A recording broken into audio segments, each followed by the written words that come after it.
Hello students, welcome back to our channel. It's chemistry time और आज start करने वाले हैं इनवर्स ट्रिगोनोमेट्रिक फंक्शंस और कुछ ट्रिगोनोमेट्रिक रिलेशंस के बारे में भी पढ़ेंगे बच्चों। इस लेक्चर में साथ साथ हम कुछ प्रॉब्लम्स को भी सॉल्व करेंगे जो कि इन ट्रिगोनोमेट्रिक रिलेशंस के ऊपर बेस्ड हैं। So let us start. First of all inverse trigonometric function को समझने का प्रयास करते हैं बच्चों। ट्रिगोनोमेट्रिक फंक्शन हमने इससे प्रीवियस लेक्चर में समझे हैं, sine theta, cos theta, tan theta, cot theta, sec theta और कोसेक थीटा। अब यहां पर देखिए इनका जो इनवर्स ट्रिगोनोमेट्रिक फंक्शन है that can be written in a different way, यानी कि इसके अपोजिट डायरेक्शन में। जब हम ट्रिगोनोमेट्रिक फंक्शन को रिवर्स डायरेक्शन में डील कर रहे हैं तब हम उसे इनवर्स ट्रिगोनोमेट्रिक फंक्शन कहते हैं। सो अब इसे सिंप्लीफाई कैसे करेंगे ये देखिए। सपोज कीजिए कि बच्चों आपके पास एक वैल्यू है sine 30 degree that is equal to 1/2। So इसका इनवर्स ट्रिगोनोमेट्रिक फंक्शन का मतलब यह है कि साइन इनवर्स 1/2 अगर आप करेंगे, यानी कि इस न्यूमेरिकल वैल्यू के ऊपर साइन इनवर्स ऑपरेट कर देंगे तो आपको ये एंगल जो है एज एन आउटपुट मिल जाता है 30 degree. Okay, so if you are writing y is equal to sine x, it means that x can be written in the form of x equal to sine inverse y। तो हम ये कह सकते हैं कि हमें इनवर्स ट्रिगोनोमेट्रिक फंक्शन के through जो रिजल्ट्स मिलते हैं they are either angles in degrees और either angles in radians. Okay, इसके अलावा एक अल्टरनेटिव आपके पास नोटेशन भी होती है बच्चों, यानी कि इस इक्वेशन के अलावा आप दूसरे तरीके से भी रिप्रेजेंट कर सकते हो। अब वो रिप्रेजेंटेशन जो है बच्चों arc sine, arc cos, arc tan, arc cot, arc sec और आर्क कोसेक की फॉर्म में होती है। तो फर्स्ट ऑफ ऑल जो साइन इनवर्स y है उसको आप आर्क साइन y की फॉर्म में भी लिख सकते हो। इन द सेम वे जो कॉस इनवर्स y है that can also be written as arc cos y, और टेन इनवर्स y जो है वो आर्क टेन y की फॉर्म में भी लिखा जा सकता है। फर्स्ट ऑफ ऑल हमें इस बात से कंफ्यूज नहीं होना है कि टेन इनवर्स y का मतलब 10y की पावर -1 है। नो बच्चों, इसका मतलब ये नहीं होता है। tan इनवर्स y कहने का मतलब है कि आप कौन सा एंगल चूज करें कि उस वैल्यू के लिए आपको tan इनवर्स की वैल्यू मिल जाए। इसका सेंस ये हुआ बच्चों, सपोज कीजिए कि आपके पास tan 45 डिग्री है, so that is equal to 1। So the interesting thing is कि अगर आप इसमें दोनों साइड tan इनवर्स को ऑपरेट करें, it means that tan inverse tan 45 degree, so it turns out to be tan inverse 1। Okay, so tan inverse जो है वो tan के ऑपरेशन को क्या कर देता है, सप्रेस कर देता है, और आपके पास tan इनवर्स 1 की वैल्यू क्या आ जाती है 45 डिग्री। अगर आप इसे रेडियन की फॉर्म में एक्सप्रेस करें जैसे कि प्रीवियस लेक्चर में आपको बताया था तो इसको π/4 भी लिखा जा सकता है। So this is the important thing. इसी तरीके से बच्चों अगर हम बात करें इनवर्स ट्रिगोनोमेट्रिक फंक्शंस जो होते हैं यूजुअली इनके साथ एक छोटी सी प्रॉब्लम जुड़ी हुई है। प्रॉब्लम यह है बच्चों कि आप जो कि अपने ट्रिगोनोमेट्रिक फंक्शंस हैं ये बार बार सेम वैल्यूज को रिपीट भी करते हैं। तो इसकी वजह से अगर हम किसी एक पर्टिकुलर वैल्यू के ऊपर इनवर्स ट्रिगोनोमेट्रिक फंक्शन अप्लाई करें तो आपको मल्टीपल एंगल्स की वैल्यूज मिलने लगती हैं। तो उनमें से कौन सी वैल्यू सही है? इन रियलिटी होती सारी वैल्यूज ही ठीक हैं, बट हमें किसी पर्टिकुलर आंसर को निकालने के लिए प्रिंसिपल वैल्यू को चूज करना पड़ता है। तो प्रिंसिपल वैल्यू को हम कैसे चूज करेंगे बच्चों? जैसे फॉर एन एग्जांपल सबसे पहले हम मल्टीपल एंगल्स के एग्जांपल देखते हैं। जैसे बच्चों साइन 180 माइनस थीटा, या साइन अगर हम आपको रेडियन की फॉर्म में एक्सप्रेस करें तो sine pi minus x is equal to sine x. In the same way बच्चों यही साइन की वैल्यू जितनी बार आप 2n पाई यानी कि पाई के इवन मल्टीपल की फॉर्म में जितनी बार एंगल को रिपीट करते जाओगे यही वैल्यू बार बार आती जाएगी। अब सवाल यह है कि अगर हमें एक पर्टिकुलर वैल्यू दे दी जाए तो उसके कॉरस्पॉन्डिंग साइन इनवर्स की वैल्यू क्या होगी? तो उसके लिए हमें प्रिंसिपल वैल्यू को यूटिलाइज करना पड़ता है। इस प्रॉब्लम के लिए हम प्रिंसिपल वैल्यू को यूज करते हैं एंड लेट्स सी कि उस प्रिंसिपल वैल्यू के कॉरस्पॉन्डिंग कौन कौन सी चीजें हम चूज कर सकते हैं। तो फर्स्ट ऑफ ऑल आपके पास है x इक्वल टू, अगर साइन इनवर्स y है बच्चों उस पर्टिकुलर केस में क्वाड्रेंट 1 या 4 के कॉरस्पॉन्डिंग 1 और 4 के अंदर जो वैल्यूज हैं उसमें x जो है वो साइन इनवर्स y की फॉर्म में एक्सप्रेस रहता है। Okay, in the same way अगर आप फर्स्ट और सेकंड क्वाड्रेंट को कवर कर रहे हैं यानी कि 0 से लेके 180 डिग्री तक का एंगल कवर कर रहे हैं, उस कंडीशन में x equal to cos inverse y को इसको हम प्रिंसिपल वैल्यू लेते हुए चलते हैं। इन द सेम वे अगर हम बात करें क्वाड्रेंट 1 एंड 4 में और आपके पास tan फंक्शन है तो tan के corresponding x equal to tan inverse y, ये बच्चों ये जो x वैल्यू है that will be taken as the principal value. Principal value को जैसा मैंने बताया लेने के पीछे मेन रीजन ये है क्योंकि ट्रिगोनोमेट्रिक फंक्शन बार बार अपनी वैल्यू को पर्टिकुलर एंगल्स पे रिपीट करते रहते हैं। तो अगर आपको एक पर्टिकुलर वैल्यू दे दी जाए और उसके कॉरस्पॉन्डिंग एंगल आपको निकालना हो तो ये एक ट्रिकी सिचुएशन बन जाती है क्योंकि इसमें मल्टीपल एंगल्स आने लगते हैं। तो किस एंगल को चूज किया जाए वो इस बात पे डिपेंड करेगा कि फंक्शन की फॉर्म क्या है। ओके, नाउ मूविंग ऑन, इसके ऊपर बेस्ड बच्चों सबसे पहले एक एग्जांपल प्रैक्टिस कर लेते हैं। So the example is cos π/6। देखिए cos π/6 की वैल्यू अगर आप कैलकुलेट करेंगे so cos π/6 can be written as in form of the angle in degrees cos 180 upon 6, so that is cos 30 degree बच्चों। ओके, cos 30 डिग्री जैसा कि आपको पता है √3/2 होता है, और यही वैल्यू जो है वो cos ऑफ -π/6 पे भी होती है। उसके पीछे रीजन ये है कि cos of -θ is equal to cos θ ही होता है, जैसा कि प्रीवियस लेक्चर में हमने सीखा था रेगुलर ट्रिगोनोमेट्रिक फंक्शंस वाले लेक्चर में। तो बच्चों अब क्वेश्चन ये है कि अगर आपको दे दिया जाए cos इनवर्स √3/2, ये अगर दे दिया जाए तो क्वेश्चन ये बनता है कि अपने पास भाई इसका आंसर π/6 लिखना है या इसका आंसर -π/6 लिखना है। बच्चों इसी तरीके से ये 13π/6 पे भी यही वैल्यू रिपीट होती है, और भी कई सारे एंगल हैं जहां पर ये वैल्यू रिपीट होगी। सो यहां पर प्रॉपर आंसर को चूज करने के लिए हम क्या करते हैं, प्रिंसिपल वैल्यू को यूज करते हैं। आप ये देख पा रहे होंगे कि ये जो वैल्यू है बच्चों, ये आपके फर्स्ट क्वाड्रेंट के अंदर लाई करती है, 0 से लेके 90 वाले क्वाड्रेंट के बीच में लाई करती है। ओके, तो वहां पर आप क्या कर सकते हैं, क्योंकि 0 से 90 वाला क्वाड्रेंट इसके अंदर भी आ जाता है बच्चों, 0 से 180 वाले के अंदर भी आ जाता है, क्वाड्रेंट 1 और 2 के बीच में ही है ये वैल्यू। सो यहां पर आप देख पा रहे होंगे कि ये हमारी π/6 जो है ये आपकी प्रिंसिपल वैल्यू की तरह चूज हो जाएगी। बाकी वैल्यूज पर भी यही वैल्यू अकर करती है, √3/2 ही आंसर आएगा, लेकिन प्रिंसिपल वैल्यू इसे चूज किया जाएगा। सो अब हम थोड़ा आगे बढ़ते हैं बच्चों।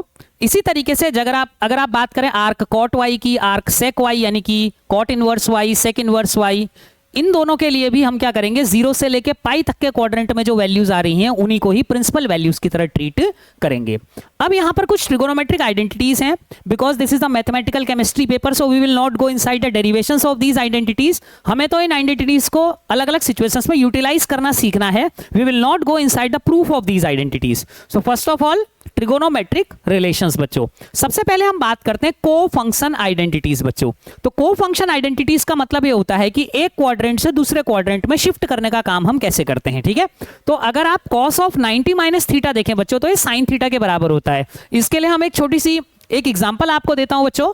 जैसे कि आपको पता है कि cos 60 डिग्री की जो वैल्यू है दैट इज इक्वल टू 1/2। इसी तरीके से अगर आप sin 30 डिग्री की वैल्यू जो पिछली बार आपको टेबल बताई थी, that value is also equal to 1/2। अब आप देखिए कि cos 60 डिग्री को cos 90 - 30 डिग्री की फॉर्म में भी लिख सकते हैं, ठीक है। यानी कि cos 90 - 30 डिग्री जो है बच्चों sin 30 डिग्री के बराबर है। तो cos 90 - θ is equal to sin θ। Okay, so cos 90 - θ equal to sin θ होता है बच्चों। इसी सेम वे में सारी वैल्यूज के लिए इन्हें वेरीफाई किया जा सकता है। The second trigonometric relation is the co-function identity is sin 90 - θ is equal to cos θ. In the same way, tan 90 - θ is equal to cot θ. Sec 90 - θ is equal to cosec θ and cosec 90 - θ is equal to sec θ. ये जो pair functions होते हैं इनके बीच में switch over करने के काम ये आता है। Okay, in the same way बच्चों cot 90 - θ is equal to tan θ। तो ये जो 6 आइडेंटिटीज हैं they are basically known as the co function identities.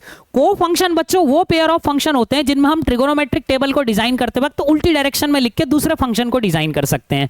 जैसे बच्चों मैंने आपको लास्ट लेक्चर में भी बताया था, sin θ की टेबल को डिजाइन कीजिए, उस टेबल को उल्टी डायरेक्शन में अगर हम लिख देते हैं तो हमें क्या मिलता है, 0 से लेकर 90 तक सबसे पहले हमने साइन की टेबल लिखी, फिर उसको अपोजिट डायरेक्शन में लिख दिया तो हमें कॉस की टेबल मिल जाती है। तो ये साइन और कॉस जो है वो एक दूसरे के को फंक्शन है बच्चों। इसी तरीके से टैन और कॉट में भी हमने यही काम किया था और सेक और कॉसेक में भी हमने यही काम किया था। Now moving on to the difference and sum formulas बच्चों, these formulas are very very important. अब सवाल यह है कि इनका यूटिलाइजेशन कहां पर है, उसके बाद हम इन फॉर्मूला के ऊपर आएंगे। बच्चों सबसे ज्यादा इनका जो यूटिलाइजेशन है वो है इंटरफेरेंस थियरी में, खासकर जहां पर मॉलिक्यूलर वाइब्रेशंस एक दूसरे के ऊपर सुपरपोज होते हैं और पूरा सिस्टम एक साथ वाइब्रेट करता है, या मल्टीपल वेव्स कभी सिस्टम के अंदर अवेलेबल हो, इलेक्ट्रोमैग्नेटिक वेव्स मल्टीपल हो, मल्टीपल लाइट फोटॉन्स इंटरैक्ट कर रहे हो आपके मॉलिक्यूलर मैटर के साथ, उन सब सिचुएशंस में हमको इंटरफेरेंस थियरीज का यूज करना पड़ता है बच्चों, ठीक है। तो वहां पर हमें क्या करना है, दो अलग अलग वेव्स को आपस में कंबाइन करना है। तो वहां पर बच्चों ये फॉर्मूलाज हमारे मेनली काम आ जाते हैं।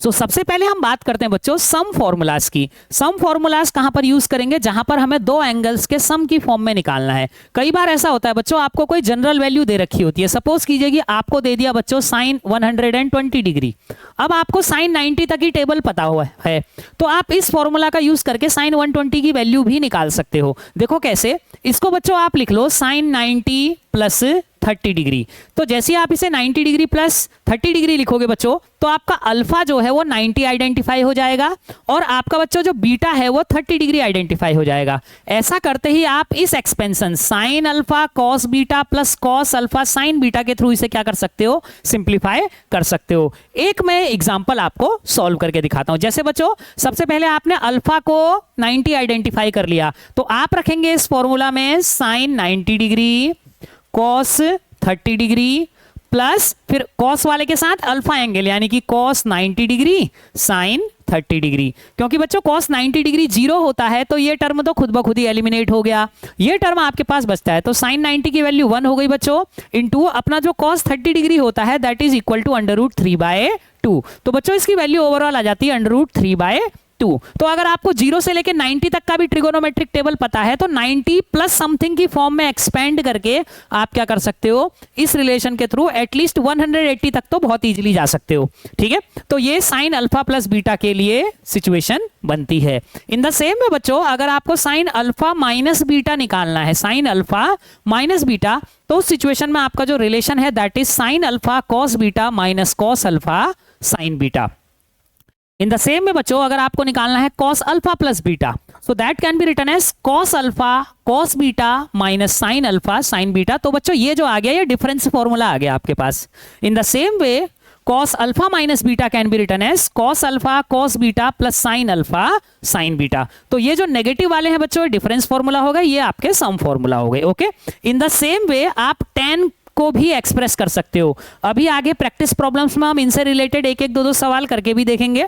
तो अभी सबसे पहले इस वाले रिलेशन को देखते हैं बच्चों, tan अल्फा प्लस बीटा। सो tan अल्फा प्लस बीटा के लिए हम क्या करेंगे, tan alpha plus tan beta upon 1 minus tan alpha tan beta. इस फॉर्म में बच्चों हम इसे क्या कर सकते हैं, एक्सप्रेस कर सकते हैं। So in the same way tan alpha minus beta को अगर एक्सप्रेस करना हो बच्चों तो इस साइन को आप नेगेटिव कर दीजिए और जो डिनोमिनेटर में साइन था उसे पॉजिटिव कर दीजिए। तो अगर कोई एक रिलेशन आपको याद है तो दूसरे रिलेशन में बस आपको क्या करना है, न्यूमरेटर और डिनोमिनेटर में जो साइंस थे उनको क्या करना है, एक्सचेंज कर लेना है। तो आपको tan अल्फा प्लस बीटा और tan अल्फा माइनस बीटा दोनों का ही कोरिलेशन पता चल जाएगा।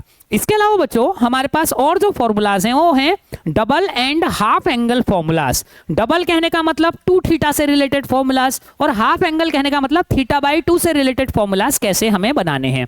तो डबल एंगल में हम क्या करते हैं बच्चों, जो 2 थीटा वाला 2 थीटा के कॉरेस्पॉन्डिंग जो मैथमेटिकल रिलेशन होता है, ट्रिगोनोमेट्रिक रिलेशन होता है, उसे थीटा में कन्वर्ट करके लिखते हैं। इन द सेम वे अगर आपको θ/2 का रिलेशन निकालना है तो θ/2 को आप थीटा की फॉर्म में एक्सप्रेस करके लिखते हो, क्योंकि आपको जो नोन एंगल है बच्चों थीटा है और उसी से ही आप 2 थीटा की वैल्यू निकालना चाहते हो या θ/2 की निकालना चाहते हो। तो फर्स्ट ऑफ ऑल ये है बच्चों एक डबल एंगल का रिलेशन।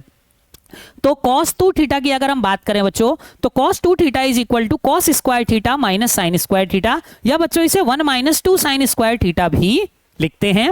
इसका एक एग्जाम्पल हम यहां पर देखते हैं। सपोज कीजिए बच्चों कि आपका जो ओरिजिनल एंगल है वो 30 डिग्री है, तो cos 2 थीटा कितना हुआ बच्चों, तो cos 2 theta is cos 2 into 30 degree यानी कि cos 60 डिग्री होना चाहिए। तो cos 60 डिग्री की वैल्यू कितनी होती है बताइए, cos 60 डिग्री की वैल्यू जो होती है बच्चों that is equal to 1/2। Okay, अब हमें यह देखना है कि क्या cos square theta minus sine square theta करके इतना आ रहा है या नहीं आ रहा है, तभी ये जो रिलेशन है ये प्रूफ हो पाएगा। तो cos square theta minus sine square theta इसको हम सिंप्लीफाई कर लेते हैं बच्चों। अब देखो थीटा की वैल्यू कितनी थी 30 डिग्री, तो cos square 30 degree minus sine square 30 degree बच्चों, इसको सॉल्व कीजिए। cos स्क्वायर 30 डिग्री यानी कि √3/2 का स्क्वायर हुआ माइनस 1/2 का स्क्वायर, √3 का स्क्वायर कीजिए तो दैट विल बी 3, 2 का स्क्वायर 4, यानी कि बच्चों ये बनेगा 3/4 माइनस 1/4। ओके, सो जब आप इसे सॉल्व करेंगे तो बच्चों 2/4 आ जाएगा और 2/4 को सिंप्लीफाई करेंगे तो 1/2 आपके पास आ जाएगा, जो कि हमारी डिजायर्ड वैल्यू है। इट मींस कि ये जो रिलेशन है ये बिल्कुल प्रॉपरली काम कर रहा है, इसमें कोई भी डाउट नहीं है अपने को। नाउ मूविंग ऑन, अब बच्चों जो अगला रिलेशन है that is sine 2 theta is equal to 2 sine theta cos theta. तो यहां पर आप देख रहे होंगे बच्चों, यहां पर कोई भी एडिशन या सब्ट्रैक्शन नहीं है। Sine 2 theta equal to 2 sine theta cos theta, इस रिलेशन का प्रोजेक्टाइल मोशन में भी फिजिक्स में काफी ज्यादा यूटिलाइजेशन है। तो देखिए इसका भी एक छोटा सा एग्जांपल देख लेते हैं बच्चों। थीटा को फॉर एन एग्जांपल बच्चों 30 डिग्री चूज कर लेते हैं। तो यहां से अगर आप साइन 2 थीटा की वैल्यू देखें that will be equal to sine 60 degree बच्चों, और sine 60 degree is equal to √3/2। In the same way अगर आप 2 sin थीटा cos थीटा को ट्रेस करें so that will be 2 sin 30 degree cos 30 degree, and that turns out to be 2 into sin 30 degree is 1/2, और cos 30 degree है बच्चों √3/2। तो एक 2 से एक 2 कैंसिल हो गया बच्चों, और आपके पास आंसर √3/2 ही आया, जो कि इस वैल्यू के साथ इमीडिएटली मैच कर रहा है। ओके, और ये मैच कर रहा है, इसका मतलब ये रिलेशन जो है वो काम करता है अपना proper. tan 2 theta is equal to 2 tan theta upon 1 minus tan square theta बच्चों। ये रिलेशन भी अपने को दिमाग में रखना है। ये जो रिलेशन थे ये डबल एंगल के लिए थे बच्चों। अब हम आते हैं ऐसे रिलेशंस के ऊपर जो कि हमारे हाफ एंगल के लिए हैं। तो हाफ एंगल के लिए सबसे पहला रिलेशन है बच्चों cos θ/2 equal to plus minus √1 plus cos θ/2। ये देखिए ये हाफ एंगल है, ये फुल एंगल है, तो फुल एंगल और हाफ एंगल के बीच का कोरिलेशन दे रहा है ये। इन द सेम में बच्चों sin θ/2 is equal to plus minus √1 minus cos θ/2, and in the same way tan θ/2 is equal to sin θ upon 1 plus cos θ भी होता है, and that is equal to 1 minus cos θ upon sin θ। तो इस form में भी हम इसे express कर सकते हैं। तो एक में मैंने आपको फीड करके दिखा दिया, सेम चैनल का यूज करके आप इनमें अलग अलग वैल्यू को फीड करके खुद भी चेक कर सकते हैं। तो ये रिलेशंस जो हैं वो इजीली वेरीफाई हो जाते हैं। अब हम बात करते हैं बच्चों प्रोडक्ट टू सम फॉर्मूलाज। अब देखिए हमें 2 एंगल्स दिए बच्चों ए बी या अल्फा बीटा दिया। अब हमें इनमें ट्रिगोनोमेट्रिक फंक्शंस के एंगल्स के कॉरस्पॉन्डिंग प्रोडक्ट निकालना है, उन प्रोडक्ट्स को सम की फॉर्म में एक्सप्रेस करना है। तो वो कैसे करेंगे? cos a cos b that can be written as बच्चों half cos a plus b plus cos a minus b। In the same में बच्चों sin a sin b is equal to half cos a minus b minus cos a plus b। Okay, in the same में बच्चों आपने पास क्या आ गया sin a cos b is equal to half sin a plus b plus sin a minus b। तो आप यहां पर देखिए बच्चों ये प्रोडक्ट है, प्रोडक्ट को किसकी फॉर्म में एक्सप्रेस किया? सम की फॉर्म में एक्सप्रेस किया, इसलिए बच्चों इनको प्रोडक्ट टू सम फॉर्मूलाज कहते हैं। इन द सेम में बच्चों cos a sin b can be written as half sin a plus b minus sin a minus b। तो ये बच्चों प्रोडक्ट टू सम फॉर्मूलाज हमारे पास हो गए। अब अगर हम आगे बढ़े तो सम टू प्रोडक्ट फॉर्मूलाज देखते हैं, यानी कि अब सम को मल्टीप्लिकेशन की फॉर्म में लिखना है। सो लेट्स टॉक अबाउट कि भाई सम को मल्टीप्लिकेशन की फॉर्म में कैसे लिखें बच्चों। तो sin a plus sin b, ये देखिए ये एक सम है बच्चों, और that can be written as 2 sin a plus b/2 cos a minus b/2। तो यहां देखिए पूरा का पूरा टर्म जो है बच्चों केवल मल्टीप्लिकेशन है टर्म्स का। sin a माइनस sin b is equal to 2 cos a plus b/2 sin a minus b/2। In the same में बच्चों cos a plus cos b is equal to 2 cos a plus b/2 cos a minus b/2, and cos a minus cos b is equal to minus 2 sin a plus b/2 sin a minus b/2। Okay, तो ये अपने पास आ जाता है। इसके अलावा बच्चों एक law of science भी होता है, उसे भी कई जगह पे वेक्टर एनालिसिस में यूज किया जाता है। ठीक है, तो बच्चों यहां पर मैंने एक क्लोज्ड फिगर बनाया है that is A B C बच्चों। तो इसकी अलग अलग साइड्स मैंने दिखा दी है, जैसे बी सी साइड को मैंने ए से दिखा दिया, ए बी साइड को बी से दिखा दिया, और ए सी साइड जो है वो सी से दिखा दी बच्चों। तो इस सिचुएशन में लॉ ऑफ साइंस ये कहता है कि अगर ये तीनों साइड मिलकर एक क्लोज्ड ट्रायंगल बना रही हो, एक क्लोज्ड फिगर बना रही हो, तो उस सिचुएशन में sin a upon a is equal to sin b upon b and that is equal to sin c upon c, and that is known as law of sines. तो अभी तक हमने जितने भी रिलेशंस देखे बच्चों, उन रिलेशंस के कॉरेस्पॉन्डिंग हम कुछ कुछ क्वेश्चंस की प्रैक्टिस कर लेते हैं, जिससे आपको ये कॉन्सेप्ट थोड़ा और क्लियर हो जाए।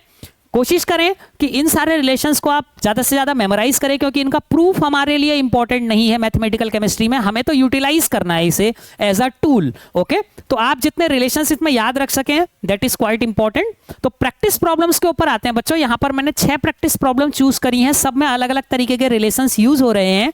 तो सबसे पहले हम आते हैं बच्चों अपनी पहली प्रैक्टिस प्रॉब्लम के ऊपर, cos square 30 degree plus cos square 60 degree. अब देखिए बच्चों ये जो रिलेशन है that is equal to cos square 30 degree plus cos square 60 degree. अब इसको थोड़ा सिंप्लीफाई करने के लिए, वैसे तो एक तरीका ये भी है बच्चों इसमें सीधे सीधे वैल्यू रख ली जाए, और एक और तरीका यह है कि हम इससे क्या कर रहे हैं, किसी ट्रिगोनोमेट्रिकल आइडेंटिटी में बदल रहे हैं बच्चों। तो देखिए कैसे मैं इसको बदल रहा हूं। आपको पता है बच्चों कि cos 90 माइनस थीटा जो होता है that is equal to sine theta बच्चों।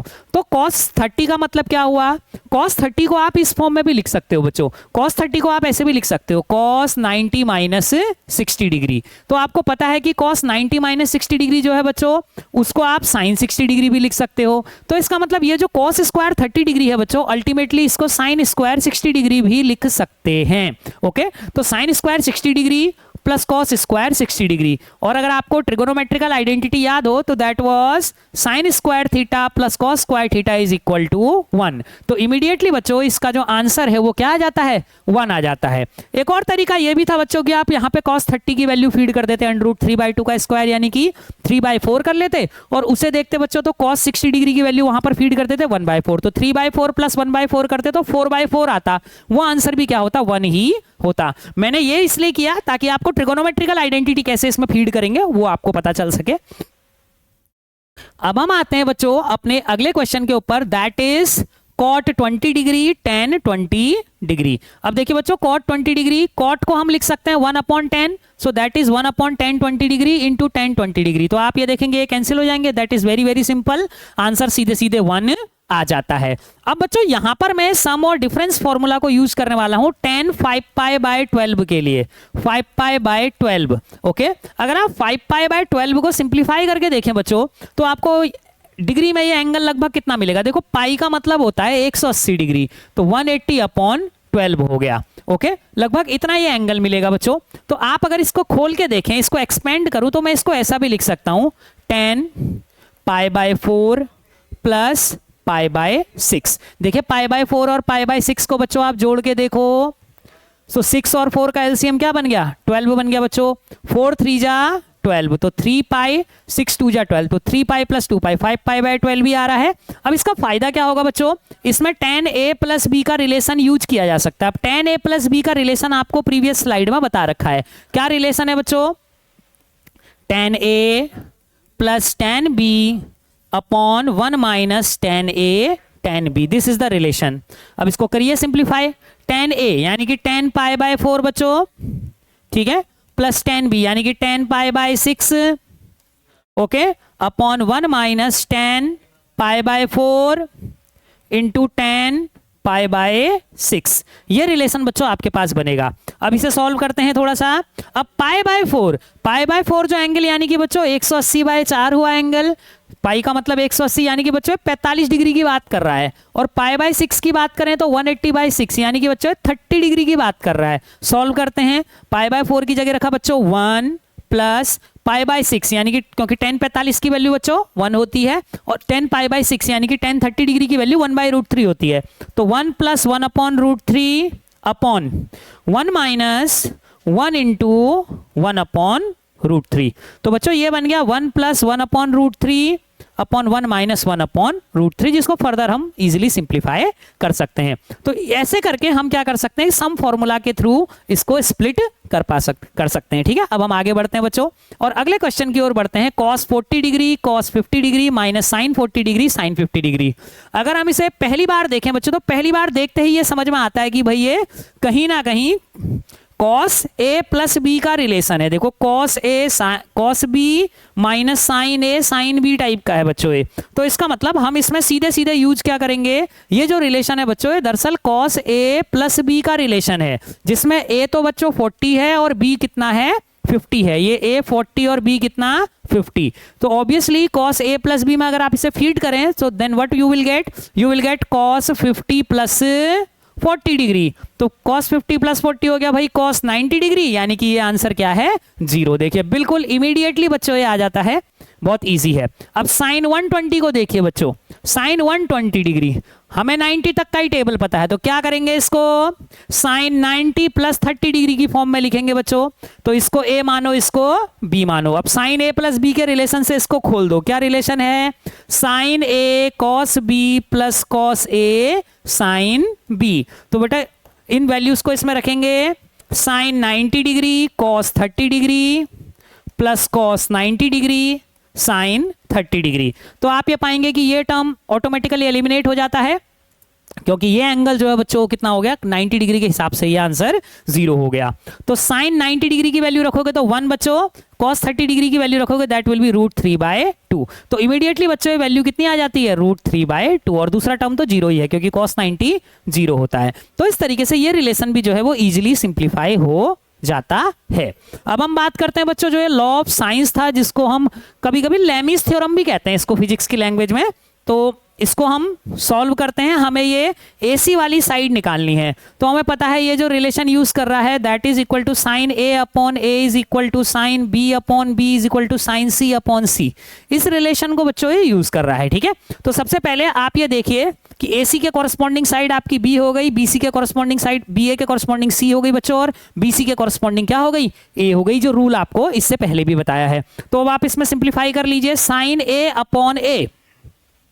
तो साइन, अब सबसे पहले बच्चों इसमें देखेंगे कि एंगल क्या क्या बन रहे हैं। अब देखो ऑब्वियस बात है, ये एंगल बच्चों यहां पर एंगल B है, तो साइन B अपॉन, अगर आप B की वैल्यू रख लें तो B की वैल्यू कितनी है आपको पता करनी है बच्चों, and that is equal to sine A upon, और A की अगर आप वैल्यू देखें तो कितनी है बच्चों 24 है, and that is equal to also, अब साइन C वाला टर्म देखिए, अब साइन C अपॉन, और जो अपनी C की वैल्यू है दैट इज इक्वल टू 30, ठीक है।